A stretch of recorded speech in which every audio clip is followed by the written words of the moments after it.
to another one of my videos. This is a place to inspire and to be inspired. Today's video is going to be a sequel to a previous video that I did, which is how to make granny squares, because today we're not going to be discussing how to make the granny squares. We're just going to be talking about I'm going to be showing you how to attach the granny squares and make a granny square tote bag. This is a very beginner-friendly tutorial because I'm very much so a beginner. I only know how to make granny squares, and now I can make a granny square tote bag because this is the first and only one I've ever made. And you guys are going to be following along with the process of how I make it, and I'm going to explain to you what I'm doing. Just attaching the squares and making the border here and the straps took me half the day. If I can do it, you can do it. And if you already know how to make granny squares, then this will be an extremely easy video for you because I've never done this before. So if you want to see how I attach these granny squares to make a granny square tote bag, keep watching.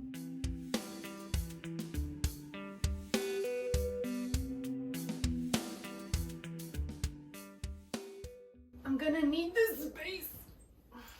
Stay there. Just stay there for a minute. So I'm going to show you guys the setup of this bag. I will show you this way. Guys.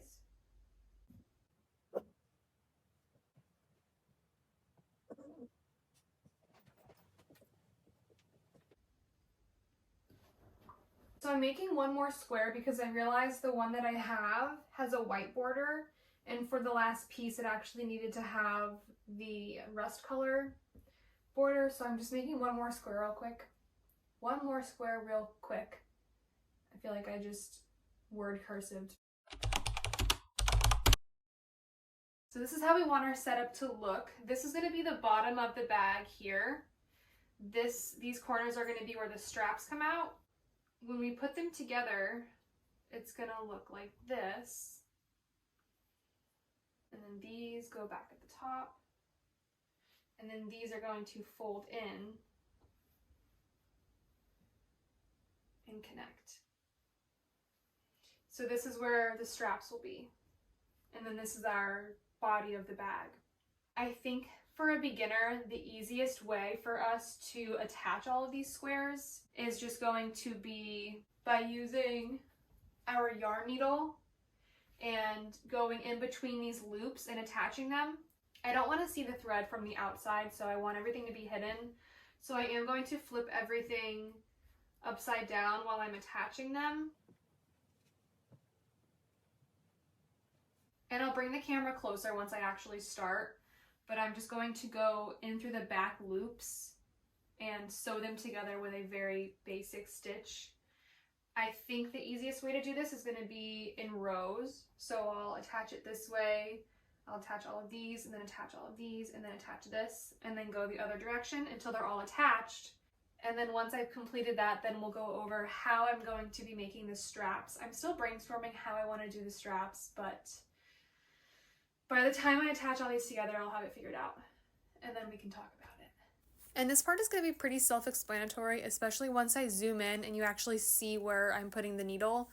Once you have the two good sides facing together, so the ugly sides are facing out, the loops that you want to go through are going to be right at the top, so it's very easy to spot which one you're putting your needle through, and you're going to want your needle to go the same direction every time. So our square with the white border is going to be the bottom, and we're going to put our needle through the bottom one first and then up and out of the burnt orange color.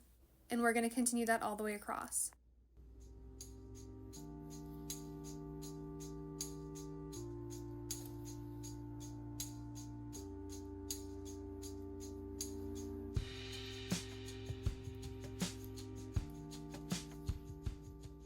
And once you finish the section, you can go ahead and tighten the yarn, and when you flip it back right side up, you can see it's nice and seamless. Now for the next row, I went ahead and just pre-measured my yarn, whereas the time before I just used it from the bundle. I don't really think it matters either way. Once you tighten it, you can just cut off the extra. And now we're just going to continue the same process down every row until we finish connecting them all together.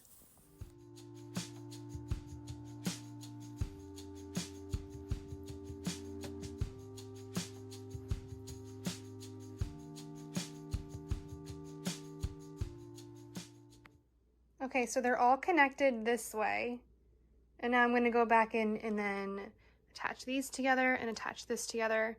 And every time I have the two strings connected, I'm going to tie them in a knot to secure it. Since this is the ugly side, I'm hoping you won't be able to see the knot from the outside.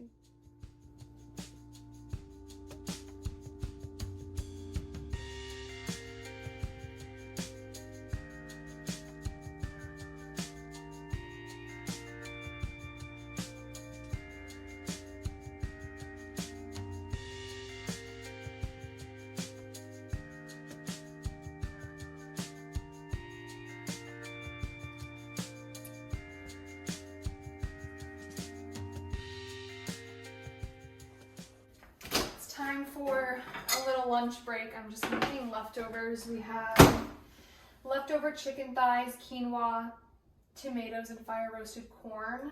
And I'm going to be adding a little bit of Greek yogurt and this chipotle lime sauce. Chipotle lime sauce.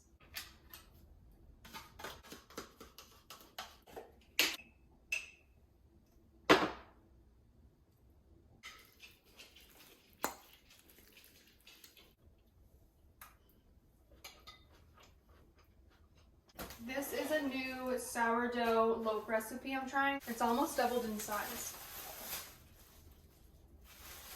I think it'll be ready to bake tonight.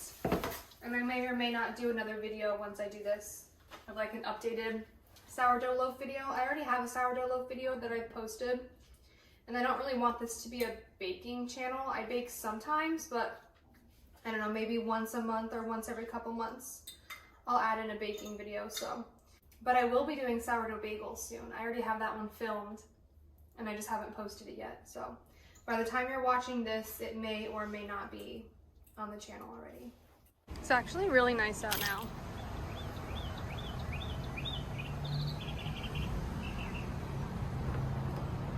Duck. Come on, Campy.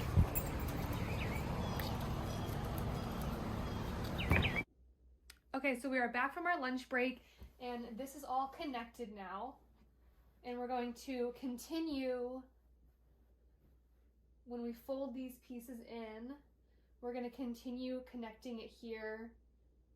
And we're going to stop at these corners because this is where the bag is going to open. And then I'm going to show you how I connect as I connect to these pieces, how I connect to these strings. I'm going to tie them off.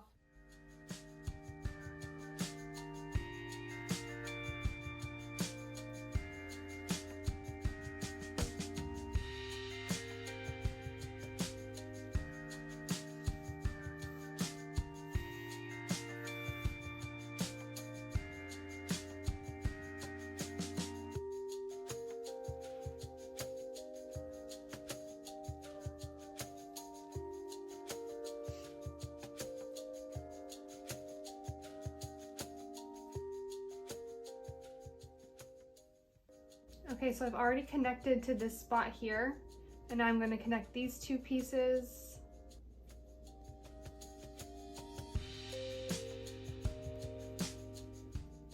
So now this side is all connected. I'm going to show you how I disguise these little tails here. So we're going to loop this through, and I'm just going to start weaving this needle through a bunch of these pieces. But I'm going to try not to go through the other side. I'm going to keep it very surface level on the back side. So now I can come in over here and I can tuck this side through this. And now we're just going to connect this end here and then tuck all the pieces like we did on this side.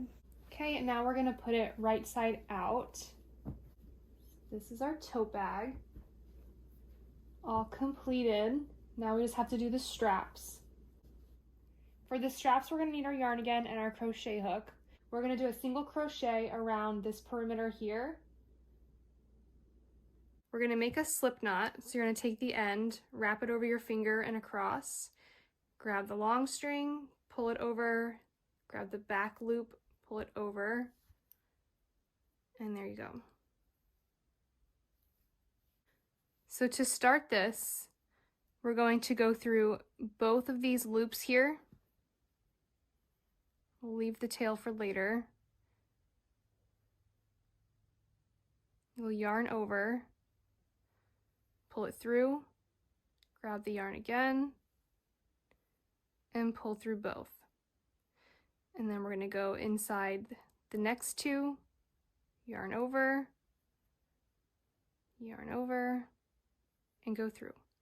And we're going to do this around the entire border.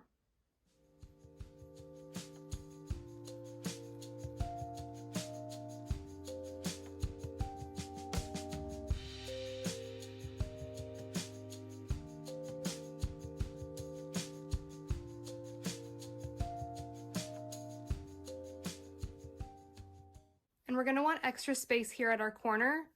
So for this corner loop, we're going to be putting 2 single crochets.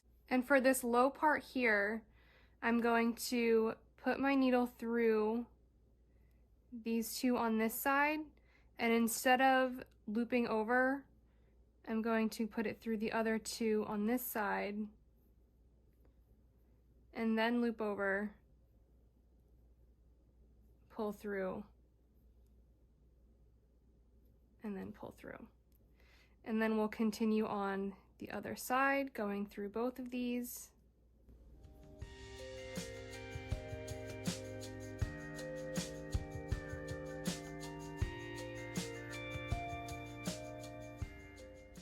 And now we'll continue, and when we get up to this top corner, we'll be putting 2 single crochets into the very top loop. And now that we've gone all the way around and we're back where we started, we're going to connect these together. We're just going to go back in through where we started. I'll leave that in the back. Yarn over and pull through. Now we're going to continue over where we just were, doing single crochets again. And we're going to stop here, and then we're going to start our strap. And now we're back to this top corner here. And now I'm just going to chain until I get the size I want. I'll chain first, and then I'll count them, and I'll let you guys know how many chains I do. It's a small bag, so I don't really need that many. So for the chains, we're just going to loop over, pull through the loop, loop over, pull through the loop, loop over, pull through the loop, and we're just going to keep doing that. Okay, so I did about 67 chains. And then when we're done getting the length that we want, we're going to put it right back in at the top of the other side, and then we're just going to continue down until we get to the next corner here and do the same thing with the other strap, and we're going to count about 67 of these chains and then meet back where we started here. And now we are back where we started. We have 2 handles that have been started here, and we're going to continue on with our single crochets, and then we're going to get to the handle here, and we're going to do a single crochet all the way down the handle, all the way around the bag once again. So we're not going to be doing anything with this inner part here. We're going to be continuing the outer perimeter around the whole thing, doing single crochets.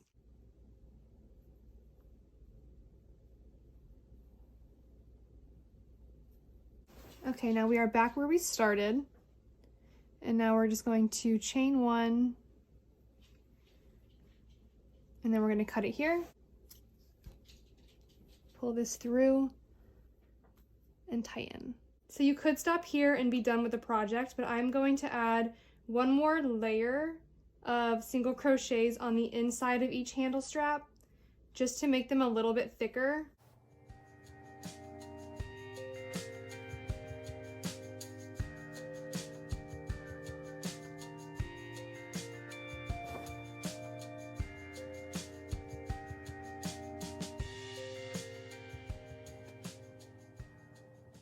And now when we get to the straps, you can see these little loops that are sticking out, and that's the loop we're going to go through for the inside of the strap when we go around.